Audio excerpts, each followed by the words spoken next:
Je vais vous poser une question. Si vous répondez bien, je vous laisse. Vous pouvez répéter la question? C'est une étrange question. Je suis. La télé en question. The Voice souffle ses 15 bougies. Depuis 2012, l'émission est un rendez-vous incontournable des fans de concours de chant.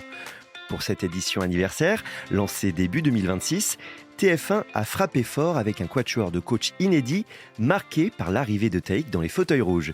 À ses côtés, on retrouve l'indéboulonnable Florent Pagny pour sa 12e participation, mais aussi Lara Fabian et Amel Bent pour leur grand retour dans la compétition. Du sang neuf dans ce casting 5 étoiles qui laisse présager une saison explosive. En effet, après 14 éditions, la production a souhaité rafraîchir le programme afin de maintenir l'intérêt du public en introduisant des armes secrètes propres à chaque coach. Parmi elles, le boomerang permet à un juré bloqué de renvoyer le blocage à son adversaire et de se retourner. Avec le mute, un juré peut empêcher les autres de parler après la prestation d'un talent. Il y a également le gift, un cadeau offert à un candidat pour le convaincre de venir dans son équipe.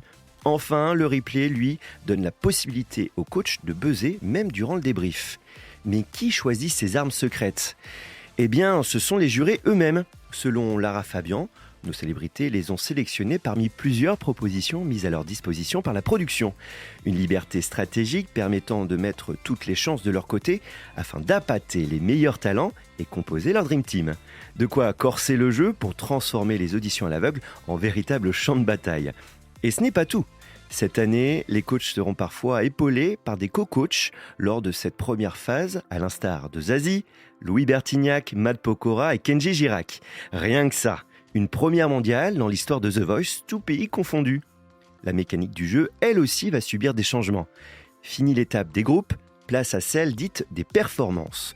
Concrètement, entre les battles et la demi-finale, les talents encore en lice auront carte blanche pour proposer des prestations spectaculaires, parfois tournées en extérieur, et dignes des primes de la Star Academy. Côté répertoire musical, plus de 70% des titres interprétés cette saison n'ont jamais été chantés dans l'émission. Cerise sur le gâteau, des visages cultes de The Voice vont refaire surface durant l'aventure pour surprendre le public et les coachs. Bref, vous l'aurez compris, un vent de fraîcheur souffle sur cette 15e édition et il est plus que bienvenu.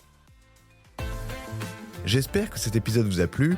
Si c'est le cas, abonnez-vous sur votre plateforme d'écoute préférée pour retrouver de nouveaux épisodes chaque semaine. Et si vous en voulez plus, découvrez aussi le ciné en question et les séries en question sur les plateformes d'écoute et téléloisirs.fr.